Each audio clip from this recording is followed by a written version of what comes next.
It's time for another Gita video. Today, we're going to take a look at Bhagavad Gita Chapter 3, verses 36 to 40. Arjuna said, "Then what is it that motivates a man toward false action? Even if they do not wish to, it seems that men are drawn to it by force, scion of Vrishni." And before I continue, point out that's verse 36 there. This is a very important question.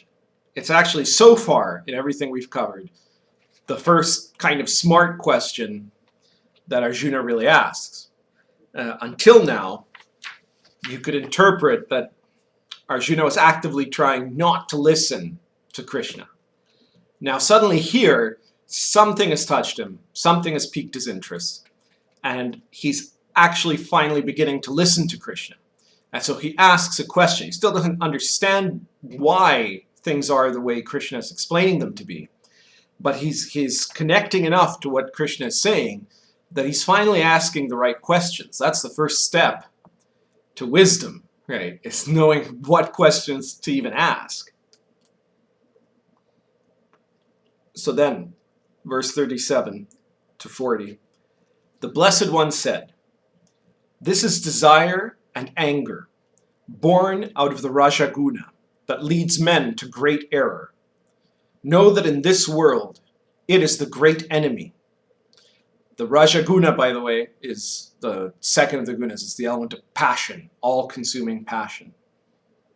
He continues, "Just as fire is concealed within smoke, or a mirror concealed by dust, or an embryo concealed in the womb, so does reality become concealed in desires. By this is consciousness hidden from self. It is the eternal enemy. Also, son of Kunti, one is never fulfilled in that fire of lust. The senses, perceptions, and the mind are called the thrones of desire. Lust deludes all of these, hiding the true awareness of the embodied being." It's a very powerful set of statements in those few verses. First of all, we need to understand what Krishna means by lust. He's not really talking about sexual desire, about sexual lust. Could be, but it's not specifically that. He's not even really talking about the desire for material things as such. He's talking about attachments, about the lust of results. So, fire is concealed inside of smoke. A mirror is covered by dust. An embryo is hidden in the womb. What he's saying here is our reality gets hidden away. The illusion is not reality. Reality is real. The illusion is our projection that covers that reality. The projection caused by our attachments, by our lust of result. And in this way, our higher consciousness is hidden from our personalities, from our personas, which are what seek out those desires.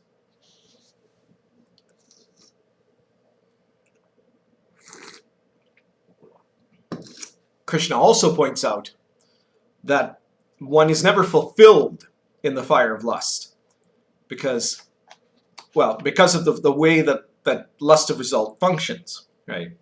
People have this experience of feeling separate from the rest of reality, feeling separate, disconnected from the whole of existence, of time and space. They seek to reconnect, to remake that connection.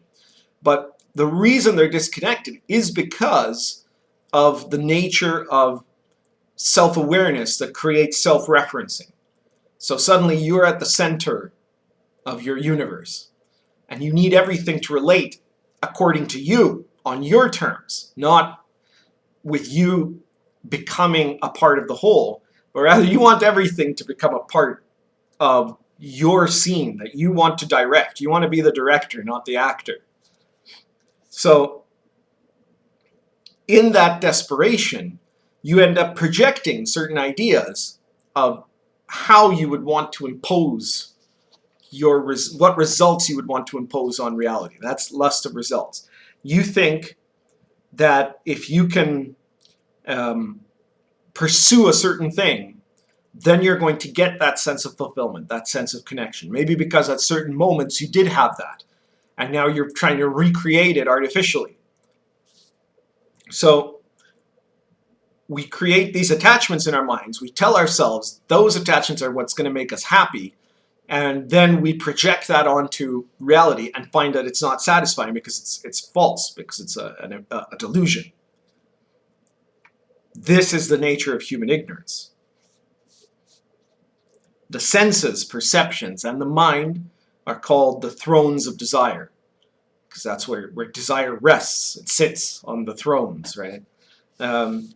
We allow our senses to be affected by certain impulses, certain conditionings that got created by first biological conditionings that are part of, I guess you could say, our species, the things we need for survival.